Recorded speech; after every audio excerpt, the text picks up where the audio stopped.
I could not keep silent, he says. What really shocked me was that no one did anything. I simply felt I had to say something. Name began filming the confrontation on his mobile phone, drawing the attention and the anger of the man's attackers.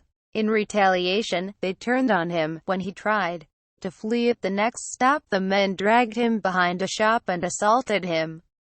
Bloodied and beaten, he went into the store to ask for help, but says he was ignored. Another man came to his aid. Name says the man apologized, insisting, "Not all Germans are like that," but the attack left him scared. I lost my mobile phone. I was beaten. Especially psychologically, I was hurt, he says. And that was difficult. It was not the physical assault that bothered me most, it was more that there are people out there who have racist ideas in their minds and that people did not help me. Right-wing violence is on the rise in Germany.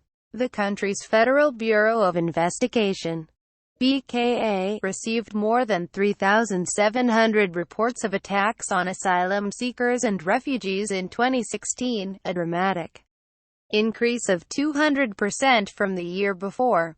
Watch, Syrian refugees lead walking tours of Berlin. Physical and verbal attacks like the one Fairs experienced are the most common, and they happen frequently on public transport, as his did. This is, in part, a backlash to German Chancellor Angela Merkel's brief open-door policy that allowed almost 1 million refugees into the country in 2015.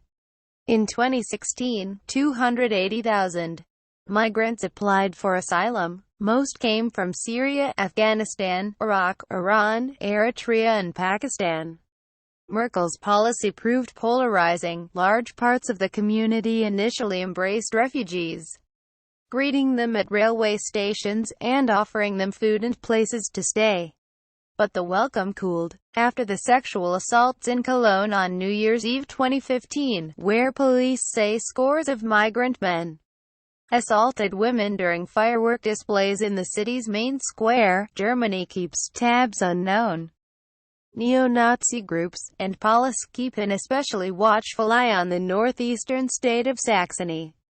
Compared to other German states, Saxony has taken in fewer refugees, but has one of the highest rates of attacks on refugees in the country.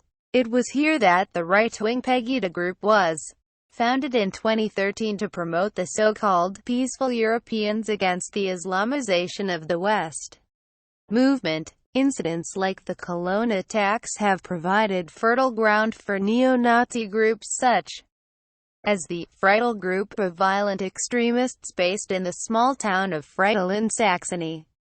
But German authorities are fighting back. The group of 8 neo-Nazi activists is on trial. Federal prosecutors argue that the group's attacks on refugee shelters and left-wing politicians in 2015 and 2016 are tantamount to that of a terrorist cell, and some former far-right extremists are turning their backs on violence. Enrico, not his real name, has been undergoing counseling through the Stieghaus Get Out program in Saxony, which supports those who want to break free from the right-wing scene and start a new life.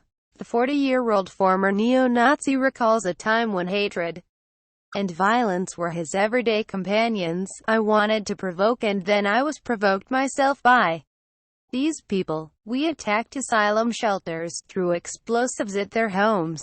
I'd only thought about the consequences in hindsight, he says in a newly released video aimed at combating right-wing extremism. Germany's Federal Office for the Protection of the Constitution estimates that 22,600 people in the country hold far-right views. At least 40% of those are thought to be willing to resort to violence in pursuit of their ideologies. Eben Lew is a psychologist at OPRA Gewalt, an anti-violence aid group, who counsels refugee victims like Fair's name. He says, threats can come from anywhere. One's next-door neighbor can become a violent attacker within minutes because they don't want to see refugees in their country, and not only refugees, but any person who is perceived as a migrant. Name does not know who his attackers were, and may never get an answer to that question. The police have yet to make any arrests in the case. All that remains is a mental scar. I only want to stay in my room. I no longer feel secure to leave the house, and sometimes I no longer trust Germans, he says. All he does know is that, having escaped the war in his own country, only to be attacked in his adopted home, Germany has become less of a safe haven.